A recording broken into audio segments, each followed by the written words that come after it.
আপনারা Jio set top বক্সে YouTube কিভাবে দেখবেন। এই যেমন দেখুন আমার নিচে ইউটিউব ডাউনলোড করা আছে, আমি ইউটিউবে গিয়ে আমি ওকে প্রেস করব।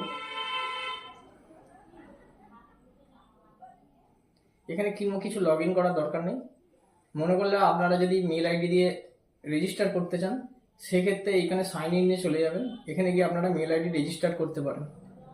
যদি মেল আইডি রেজিস্টার না করেন তাহলে নিচে দেখুন সার্চ অপশান আছে, এখানে সার্চ অপশানে যাবেন, গিয়ে এখানে স্ক্রোল করে ডান দিকে চলে আসবেন। যেমন আমি একটা সার্চ করছি, এখানে ফোর ফোর লিখতে দেখুন এখানে 4K ভিডিও সংস চলে এলো, এটাকে আমি ওকে প্রেস করলাম। দেখুন এটা লিস্টটা চলে এলো, কারণ এটা আমি আপনাকে প্লে করে দেখাচ্ছি।